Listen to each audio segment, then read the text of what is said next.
नमस्कार, मैं हूं आशीष वर्मा। सीएनबीसी आवाज मोतीलाल ओसवाल स्टूडियोज में आप सबका स्वागत है। बारी आज के मॉर्निंग कॉल की और शुरुआत सुबह की टॉप हेडलाइंस के साथ।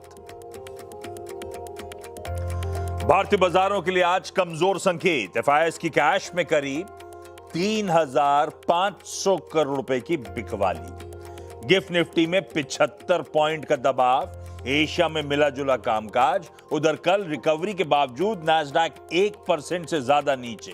हालांकि डाउ जोन्स मामूली बढ़त पर बंद होने में कामयाब। अमेरिका और ईरान के बीच न्यूक्लियर वार्ता के बीच क्रूड कीमतों में हल्की नरमी। $71 के नीचे ब्रेंट।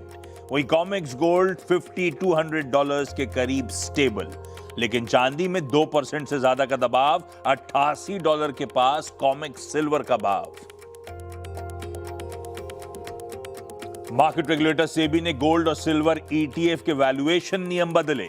म्यूचुअल फंड्स को अब भारतीय एक्सचेंज के स्पॉट प्राइस के आधार पर कैलकुलेट करनी होगी एनएवी। अब तक लंदन बुलियन मार्केट एसोसिएशन के भाव को माना जाता था बेस। 1 अप्रैल से लागू होंगे नए नियम। विशाल मेगा मार्ट में आज करीब 3,500 करोड़ की ब्लॉक डील संभव। 6.5% तक हिस्सा बेच सकती है समायत सर्विसेज। लगभग 10% डिस्काउंट पर 115 रुपए प्रति शेयर फ्लोर प्राइस संभव। और आज शाम 4 बजे आएंगे भारत के Q3 जीडीपी के आंकड़े। नए आधार वर्ष 2022-23 के साथ जारी होंगे नंबर्स। तीसरी तिमाही में 7.6% जीडीपी ग्रोथ रहने का अनुमान।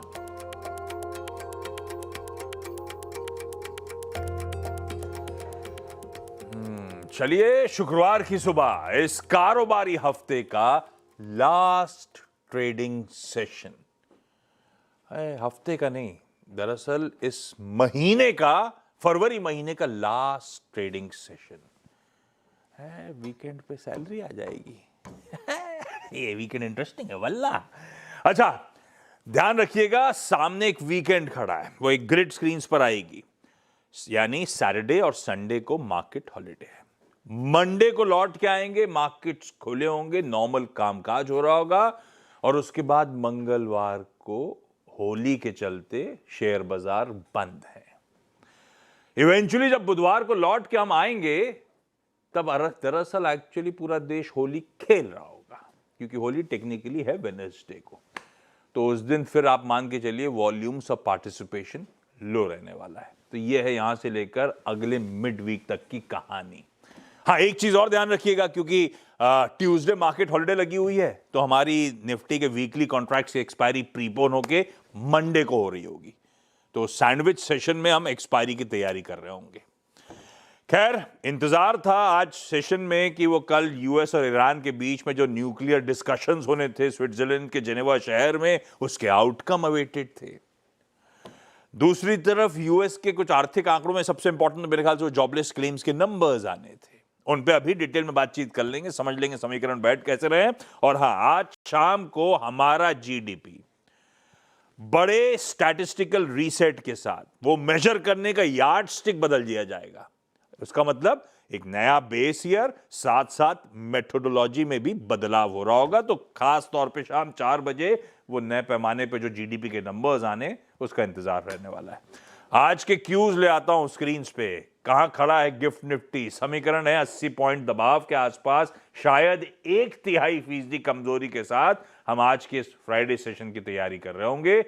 लाइए क्विकली ग्लोब पर नजर कसते हैं। पहले समझ लेते हैं ग्लोब का मूड, उसके बाद वीरू के पास चलेंगे कैसे निफ्टी बैंक को अप्रोच करना है। स्क्रीन पे आपको अरुण कुमार मंत्री साहब भी नजर आ रहे हैं। मंत्री साहब बता देंगे फिर कौन से स्टॉक्स फ्राइडे कमाई करके देंगे। यार सब ब्लैक क्यों दिख रहा है मामला? तो ज्यादा नहीं हो गया? ज्यादा हो गया। तो मंत्री साहब ने बचा लिया। अच्छा, चलिए जरा स्क्रीन पे एशियन पैक आपने गिफ्ट निफ्टी दिखा दिया। 1/3% दबाव के साथ ट्रेड हो रहा है। एशिया मिला जुला, अब तक तो ऐसा लग रहा है टिल्ट जो चल रहा है वो फ्लैट है, बाकी मामला ठंडा ही दिख रहा है। प्लेट फ्लिप कर दीजिएगा, बाकी एशियन पीयर्स भी स्क्रीन पर आ जाएंगे। तो हाँ, मिला जुला मूड है। यूएस में वॉलेटाइल सेशन और इवेंचुअली डाउ फ्लैट, और नैस्डैक 1.25% की कमजोरी के साथ ट्रेड होता हुआ नजर आया। और आज सुबह के फ्यूचर्स भी कह रहे हैं मामला कल थमा नहीं है, थोड़ा सा और दबाव कंटिन्यू होगा। ये देखिए आज सुबह के फ्यूचर्स लार्जली 1/3 से आधे % दबाव के साथ कामकाज करते हुए नजर आ रहे हैं। तो हैंडओवर तो गड़बड़ा गया है, क्योंकि हम जब क्लोज हो रहे थे यूएस के फ्यूचर्स फ्लैट थे, उसके सामने सेशन पे दबाव था। आज सुबह के फ्यूचर्स फिर और दबाव में आ रहे हैं, तो तब और अब की पहली प्लेट स्क्रीन पर है। मामला ठंडा है, गिफ्ट निफ्टी वही बता रहा है। पर हुआ क्या, क्यों वॉलेटाइल सेशन था, क्यों नैस्डैक दबाव में आ गया कल? क्योंकि सुबह डिस्कशन में हरमास बता रहे थे आफ्टर आज आए नंबर्स में वो कुछ दिग्गज थे। एक तो एनवीडिया भी था, मेरे ख्याल से सेल्सफोर्स भी था। यही वो रीजन था कि नैस्डैक ठंडा पड़ गया, और भी कुछ था, समझ लेते हैं। भाई साहब गुड मॉर्निंग, क्या मूड है, क्या हो गया? गुड मॉर्निंग आशीष। अंग्रेजी में कहा होता है ना, never put your eggs in one basket. तो जब आप ऐसे करते हो तो फिर नतीजा देखने को मिलता है। कल S&P 500 में कल 350 स्टॉक बढ़त के साथ बंद हुए, फिर भी इंडेक्स नीचे था, और उसका कारण एनवीडिया था। और एनवीडिया में कल 5.5% की गिरावट देखने मिली। आफ्टर आवर्स में तो कल कोई रिएक्शन देखने नहीं एनवीडिया मिला के था। नंबर ठीक थे, आप जो कल कह रहे थे गाइडेंस वाला चाइना वाला मामला गड़बड़ा है, इसीलिए काफ़ी सारे हैं और अनसर्टेनिटीज़ उसको लेकर के।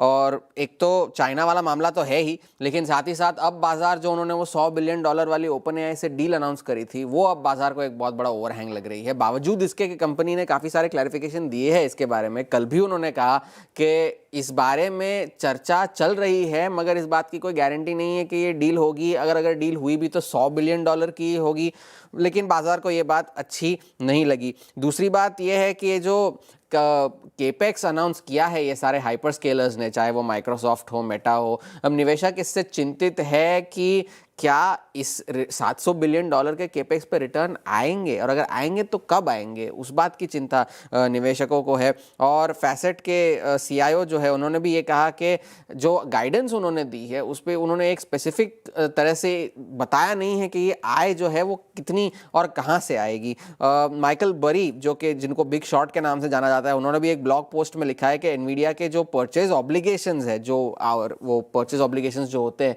वो 6 गुना बड़े है एक साल में। जो अब $95 बिलियन है, पिछले साल वो $16 बिलियन थे इसी समय। तो उस वजह से एक ये बात है। और एनवीडिया ने ये भी कहा है कि ये जो परचेज ऑब्लिगेशंस है वो आगे और बढ़ेंगे।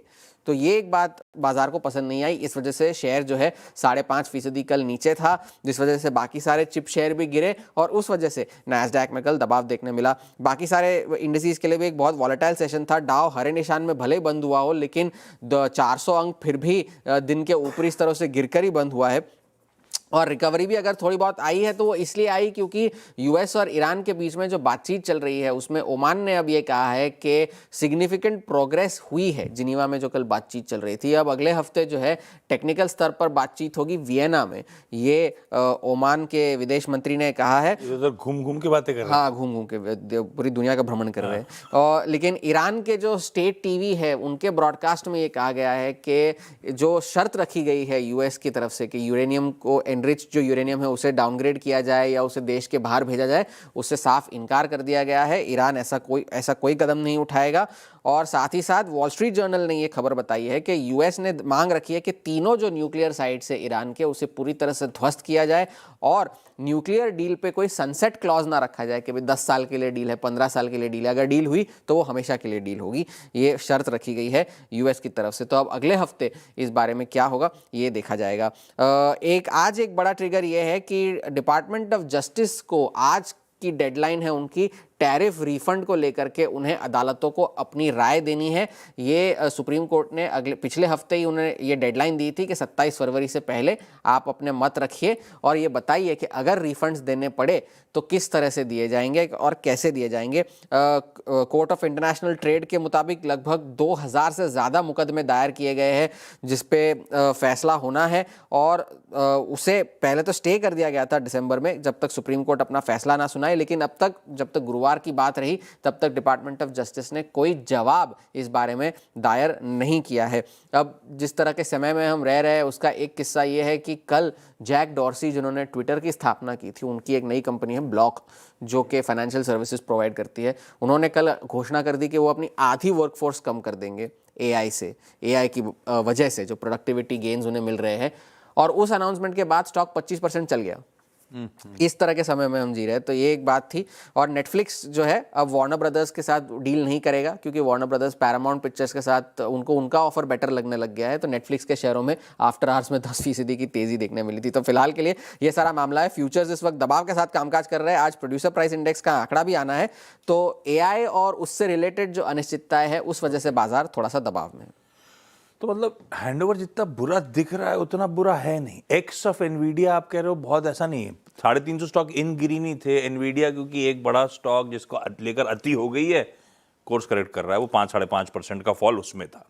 दूसरा ईरान के लिए, क्योंकि 10 दिन की डेडलाइन इस वीकेंड पे सामने खड़ी थी, अगले हफ्ते फिर से बातचीत हो रही होगी, लेकिन ये डेडलाइन मामला फिसल गया है ना, ऐसा कुछ डेडलाइन नहीं है वैसे अब तो नहीं होगा, अगले हफ्ते जो थोड़ा सा कंफर्टिंग टाइप लग रहा है मुझे। इस वजह से तेल की कीमतों में भी थोड़ा सा जब मैं स्टूडियो घुस के आया था तब लग रहा था अरे यार यूएस का मामला गड़बड़ है, ये समझा दिया। लेकिन फ्यूचर्स का मामला है तो गड़बड़, क्योंकि टेक हैंडओवर तो गड़बड़ है, हाँ, लेकिन लार्जली एक एनवीडिया ने वो स्पॉन्सर कर ब्रॉडर दिया मार्केट्स को अगर देखें वो तो ठीक है, लेकिन टेक शायद बाजार को फिर से दबाव में रखे। हाँ, वो टेक का सरदार तो कंटिन्यू करेगा। इस तरह की जब खबरें आ रही होंगी आधी वर्कफोर्स उड़ा देंगे। यहाँ के मैनेजमेंट से अब नाम नहीं लेता, कल ही केवाईसी में चर्चा भी हो रही थी, वो भी इस्तेमाल कर रहे होंगे, तो एम्प्लॉय प्रोडक्टिविटी बढ़ रही होगी, एम्प्लॉय कॉस्ट हम लोग कम कर पाएंगे। ये सब यहाँ के मैनेजमेंट भी ऐसे ही कह रहे हैं। ये सब सरदर्द है, और हमारी इतनी बड़ी मिडिल क्लास के लिए, फोर्स के लिए तो बहुत बड़ा सरदर्द होने वाला है, हमारी इकोनॉमी के लिए। खैर वो अलग कहानियां है सारी की सारी। हैंडओवर थोड़ा सा गड़बड़ाता हुआ, लेकिन लार्जली एनवीडिया रिस्पॉन्सिबल उसके लिए। और दूसरी तरफ ईरान वाला मामला अभी भी अटका हुआ है, अगले हफ्ते फिर बैठक हो रही होगी। अब लाइए जरा अपना सेशन। वो कहते हैं ना अंग्रेज हॉर्मास कहते हैं लैकलस्टर, वैसा वाला डायरेक्शन लेस वाला मामला चल रहा है। भारतीय बाजारों में मोमेंटम की कमी है, कंसोलिडेशन के बैंड में फंसे हुए से आपको फील होते हुए नजर आएंगे। एक ब्रेकआउट के लिए कैटलिस्ट का इंतजार है, ऐसा कह लीजिए, और वो नदारत है। कल का सेशन इंट्राडे प्लीज स्क्रीन पर रखिएगा। समीकरण ठीक थे तो हम गैप के साथ खुले तो 74-75 पॉइंट इन ग्रीन। खुलने के बाद ही मामला फिर ठंडा पड़ना शुरू हुआ, और एक समय भारतीय बाजार 80 पॉइंट दबाव में थे। दायरा छोटा ही था कल के ट्रेडिंग सेशन का, और वो तो जाते जाते कुछ लोअर लेवल से रिकवरी हुई, तो फाइनली एक फ्लैट क्लोज, कुछ नहीं हुआ। 25,500 पे शुरू हुए थे, 25,500 पे खत्म हो गए। ये था वो सेंसेक्स की या कह लीजिए बीएससी के मंथली कॉन्ट्रैक्ट की एक्सपायरी का डे।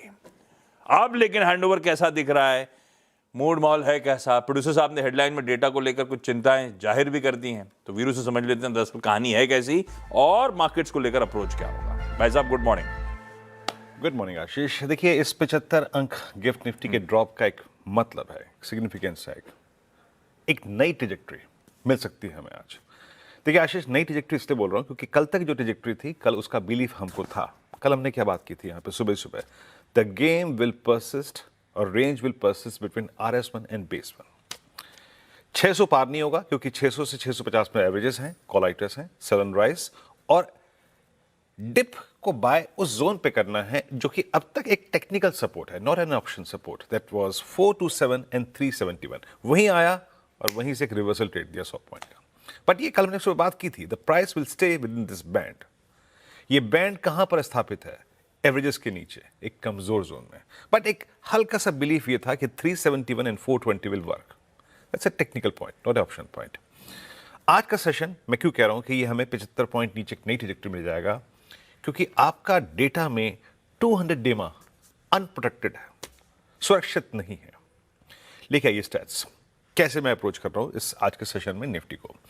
FIs की ह्यूज कैश सेलिंग अगेन, फिर इसने कल अगर आप देखें सरप्राइज किया, वो तो DIs का सपोर्ट था, तो एक छोटा सा लेटर हाफ में पुल बैक आ गया, बट ये एक्सपायरी के दिन होता है अमूमन, तो कोई बड़ा सरप्राइज नहीं। बट यस, FIs कैश में शेलर है। 248 करोड़ का उन्होंने इंडेक्स बाय किया, 1544 contract long, net short reduce हो गए, करीब उनके 1,02,000 कॉन्ट्रैक्ट आ गए, दैट्स गुड। इंडेक्स पर उन्होंने बहुत कामकाज शॉर्ट साइड पे नहीं किया, और इस मार्च सीरीज के इन कुछ सेशंस में अब तक अपनी फ्रेश शॉर्ट डिप्लॉय नहीं करी, दैट्स गुड। और उसका एक कारण हो सकता है क्योंकि मार्केट ऑलरेडी ओवरसोल्ड है, we are very close to 200 day exponential average. बाकी इंडेक्स ऑप्शंस में सेलिंग थी, स्टॉक फ्यूचर्स में सेलिंग थी, स्टॉक फ्यूचर्स में 23,000 कॉन्ट्रैक्ट शॉर्ट लॉन्ग दोनों करे। प्लेसमेंट क्या कहती है ऑप्शंस की? प्लेसमेंट कहती है कि कल जब बाजार ने एक बार फिर से प्रयास करने के बावजूद कॉल आइटर्स के जोन में 10, 20, 50, 100 के जोन में जाके टिकने का प्रयास नहीं किया, याद रखिए गया नहीं, टिकने का प्रयास भी नहीं किया, जाने का प्रयास भी नहीं किया, कॉल आइटर्स ने उसको एक स्ट्रॉन्ग कन्विक्शन दिया। 500, 600, 700 लोडेड विद कॉल आइटर्स, और उसके अगेंस्ट अगर आप पुट राइटर्स को देखें, नदारत, विजिबल ही नहीं है। और मैं इसको इसी चीज़ को पिरामिड्स में आपको एक्सप्लेन और कर सकता हूँ। एक बार पिरामिड्स स्क्रीन पे लेके आइएगा। हेविली लोडेड कॉलाइटस zone with strong conviction, because सारे एवरेजेस वहीं परसिस्ट करते हैं, आप उस जोन में जा ही नहीं रहे। ये पिरामिड्स आपको रिफ्लेक्ट करेंगे। ये देखिए, ह्यूज कॉलाइटस एंड लैक ऑफ पोट्राइटस। और मैंने वो जो टर्म का इस्तेमाल किया अनप्रोटेक्टेड 200 डेमा, वो इसीलिए मैंने किया क्योंकि पुट राइटर्स नहीं कह रहे हैं कि 200 डेमा नहीं आएगा। लेवल्स लेके आइए। देखिए, कल हमने एक बाय ट्रेड की कल्पना की थी बेस 1 के आसपास से। वो बेस 1 आज भी परसिस्ट करेगा, वो बेस 1 आज भी परसिस्ट करेगा। और वो क्या है? That's a technical point on daily charts and specially फरवरी के अगर आप नंबर्स को रेफरेंस पे लें चार्ट्स पे, हम वेट करेंगे 371,413। अगेन ये पुल बैक दे सकता है, no doubt about that. But अगर ये ब्रेक हुआ, then a fresh shot for a fresh trajectory called 200 DEMA zone will open and trade accordingly. In that case 242 screen पे आएगा ही आएगा। Unfinished business. जब आप ऊपर के एवरेजेस पे जाने को तैयार नहीं है, इसका मतलब यह है कि आप नीचे के एवरेजेस पे एक बार जाकर कंफर्मेशन लेना चाहते हैं। तो ये है जनाब। और याद रखिएगा, अगर बेस 1 होल्ड कर गया तो एक स्लाइट पुल बैक 500-550 तक पॉसिबल है, वही RS1 का zone. But it's a Friday, अगर 200 डेमा आता है तो याद रखिएगा वहां पे डेफिनेटली अपनी पोजीशंस को एक बार शॉर्ट को कवर कर लीजिएगा। ये निफ्टी पर व्यू है मेरा। निफ्टी बैंक, कल भी मैंने कहा था आपको, आपके ट्रेड की कुंजी, आपकी ट्रेड की सफलता इस बात पर डिपेंड करेगी कि आप कितना संयम रखते हैं। अगर आपने 61,300 पे ले लिया तो जनाब कुछ नहीं मिलेगा। Wait for a dip towards 10-20 DEMA. 764 level था, लो देखिए कल निफ्टी बैंक का क्या है, 813। तो आपने अगर इसी छोटी सी रेंज में एक ट्रेड लेना है तो संयम रखना पड़ेगा, डिप का इंतजार। This is still a strong index. क्यों कह रहा हूं? क्योंकि ये सारे एवरेजेस के ऊपर है आशीष, अभी भी सारे एवरेजेस के ऊपर है। एक तरफ निफ्टी आपका 200 डेमा के लिए प्रिपरेशन कर रहा है और निफ्टी बैंक सारे एवरेजेस के ऊपर है, लेकिन इसका एक मीनिंग है। Call concentration, put concentration at 61,000 still quite high, जो कि इंडिकेट कर रहा है कि प्राइस अभी डेविएट नहीं करेगा, ना 61,300 के पार, ना 62,700, ये 60,700 के नीचे, बहुत दूर नहीं जाएगा। तो हमें करना क्या है? इस ट्रैजेक्टरी में, इस स्ट्रॉन्ग इंडेक्स में अगर हम ट्रेड करते हैं तो हमें संयम बरतना पड़ेगा। Wait for a dip towards base 1। और देखिए, ये बेस 1 पहला एज भी है, लास्ट एज भी है। याद रखिएगा, this is a first and last base, जहां तक हम बाय ऑन डिप्स की कल्पना करके चल रहे हैं, दैट 541 एंड 733। क्यों? क्योंकि इसके नीचे अगर ड्रिफ्ट हुए तो बैंक निफ्टी, जो कि ऑलरेडी टायर्ड है, वो एक लिक्विडेशन मोड में आ जाएगा, अनवाइंडिंग मोड में आ जाएगा। और in that case base 2 is possible and trade accordingly. But till the time we have base 1 a reversal trade, और रिवर्सल ट्रेड को अगर हम पिक करें और एक स्विंग मिले तो याद रखिएगा किसी भी सर्कमस्टेंसेज में उसको अनवाइंड करना है RS1 के आसपास, बल्कि उससे पहले भी। आशीष, परफेक्ट। ये है निफ्टी बैंक का अप्रोच। क्विकली मंत्री फिनमार्ट के अरुण कुमार मंत्री साहब के पास चला जाए आज की चकाचक चार्ट। मंत्री साहब, गुड मॉर्निंग। आज रडार पे कौन से स्टॉक्स? जी Ashish ji, good morning. Ashish ji, again balance of approach ही रहेगा, क्योंकि हो सकता है मार्केट आपको अब थोड़ा नेगेटिव होता हुआ नजर आए। तो पहला स्टॉक अगेन रियल्टी स्पेस से गोदरेज प्रॉपर्टी को सेल करने की सलाह है। 1800 के आसपास सेल करें, 1823 का स्टॉप लॉस रहेगा। 1755 तक के टारगेट्स गोदरेज प्रॉपर्टी में आ सकते हैं। तो रियल्टी पैक कहीं ना कहीं जब भी मार्केट में वीकनेस होती है तो ये उसको लीड कर सकता है।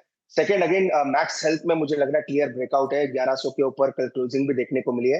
तो 1105 1106 के आसपास बाई करने की सलाह है। 1093 का स्टॉप लॉस रहेगा। 1145 तक के टारगेट्स मैक्स हेल्थ में आ सकते हैं। तो लॉन्ग साइड मैक्स हेल्थ और सेल साइड गोदरेज प्रॉपर्टी, ये दो ट्रेड्स आज के दिन के लिए लेके चल सकते हैं। मैक्स हेल्थ केयर खरीदना है और वीकनेस आई, रियल्टी में वीकनेस आई तो उस वीकनेस को लीड कोई गोदरेज प्रॉपर्टीज कर रहा होगा, बेच दीजिएगा। ये है लेवल्स, नोट डाउन कर लीजिए। मंत्री साहब, थैंक यू। क्विकली आज के स्टॉक्स न्यूज के लिए आशीष के पास चलते हैं। आशीष, बताएं। देखिए, सबसे पहले विशाल मेगा मार्ट, यहाँ पर आप नजर रखिएगा क्योंकि प्रमोटर अपनी तकरीबन 6.5% हिस्सेदारी बेचेंगे। डील की वैल्यू है 3,507 करोड़ की, लेकिन खास बात है कि फ्लोर प्राइस आप देखें तो कल के भाव से तकरीबन 10% के डिस्काउंट पर है, तो इस स्टॉक पर खास नजर है। इसके अलावा 2 दिन से लगातार हम IRFC की चर्चा कर रहे हैं, क्योंकि एक तो सरकार ने सबसे पहले देखे कि ग्रीन शू ऑप्शन एक्सरसाइज ना करने का विकल्प चुना। इसके बाद कल अगर आप देखें तो OFS के लिए जो रिटेल सब्सक्रिप्शन है बिल्कुल ना के बराबर यहाँ पर देखने को मिला है।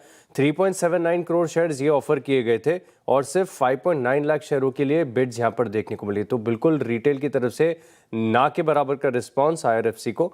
NBCC पर खास फोकस रखेगा। हालांकि NBCC के लिए ऑर्डर मिलना कोई नई खबर नहीं है, लेकिन वैल्यू अच्छी खासी है। 775 करोड़ के आसपास के वर्क ऑर्डर मिले, इसके चलते स्टॉक रडार पर रहेगा। Q4 के नतीजे आ रहे हैं कुछ कंपनीज के, इसमें वेसुवियास है और इसके नंबर्स आप देखें तो ठीक ठाक लग रहे हैं। खासतौर पर आप देखें तो मुनाफे का जो आंकड़ा है 60 करोड़ से बढ़कर तकरीबन 80 करोड़ के आसपास देखने को मिला और रेवेन्यू यहाँ पर 510 करोड़ से बढ़कर 550 करोड़ है, पिछले साल के कंपेरेटिव है। जो मार्जिन्स है 16.11% से बढ़कर तकरीबन 17% के एबिटा मार्जिन्स आए, तो अच्छे नतीजे माने जाएंगे। ब्रिगेड एंटरप्राइजेस रियलिटी स्पेस के भी चर्चा हो रही थी। इसने दरअसल सीनियर लिविंग प्रोजेक्ट के लिए एक अग्रीमेंट किया हुआ है और ये जो प्लान डेवलप कर रहे हैं इसकी जो ग्रॉस डेवलपमेंट वैल्यू है 750 करोड़ के आसपास की है। अपने आप में खास प्रोजेक्ट है। परफेक्ट। रखिए सारे स्टॉक्स रडार पे, क्विकली छोटा सा ब्रेक के उस पार मनोज जी के पास चलेंगे इंदौर, पृथ्वी फिनमार्ट की आज की प्रेफर्ड पिक्स के लिए। मनोज सर गुड मॉर्निंग, आ रहा हूं बस ब्रेक के बाद। 4 पे आके खड़ी हो गई है वापस। डॉलर इंडेक्स 10 का 10 है। कच्चा तेल भी कुछ ज्यादा नहीं, वो 70-71, इतनी बड़ी बैठक के बाद भी वहीं खड़ा हुआ है, तो कोई रिलेटिव कामनेस कहनी चाहिए कच्चे तेल में। सोना और चांदी आपकी स्क्रीन में वही 5200, वही वो 88 के आसपास, लार्जली कंसोलिडेशन। कल भी वहीं छोड़ा था, आज सुबह भी वहीं खड़े हुए, कुछ नहीं बदला है। तो ऐसे रिलेटिव कामनेस में कमाई कैसे होगी भाई साहब? मनोज जी बताएंगे आपको पृथ्वी फिनमार्ट की picks. Manoj sir, commodity call sir. Good morning Ashish ji. बिल्कुल गोल्ड और सिल्वर में कंसोलिडेशन देखने को मिल रहा है, लेकिन सिल्वर हम देख रहे हैं कि निचले स्तरों पर अपने जो सपोर्ट्स लेवल है स्ट्रांगली होल्ड करता हुआ नजर आ रहा है और एक ऊपरी लेवल से करेक्शन के बाद हमारा मानना है कि फिर से एक बार यहाँ पे जो है अपसाइड मोमेंटम देखने को मिलता है, मिल सकता है आज के सत्र में। तो सिल्वर मिनी के अप्रैल कॉन्ट्रैक्ट में यहाँ पे बाय की सलाह रहेगी 2,68,000 के स्तर के ऊपर। स्टॉप लॉस 2,63,000 का रखना है। टारगेट 2,78,000 तक के यहाँ देखने को मिल सकते हैं। इंटरनेशनल मार्केट में कीमतें फिर से एक बार $92 तक के जो लेवल से उसको अप्रोच कर सकती है। वहीं बेस मेटल्स में भी एक अच्छा कंसोलिडेशन देखने को मिल रहा है। लेड में यहाँ पे बाय की सलाह रहेगी मार्च कॉन्ट्रैक्ट में। लेड का जो मार्च वायदा है उसमें 188 के स्तर पर बाय की सलाह रहेगी 185 के स्टॉप लॉस से, और लक्ष्य यहाँ पे 193 तक के रखना है। ये हो गई आज की दो बढ़िया सी ट्रेड। सिल्वर मिनी खरीदारी और लेड के मार्च वायदा में बाय इनिशिएट किया जा सकता है। मनोज सर थैंक यू जुड़ने के लिए। लाइए भाई आज का इवेंट्स कैलेंडर स्क्रीन पर रख दीजिए। फ्राइडे का दिन है, बाकी सब तो मैं अपफ्रंट बता चुका हूं।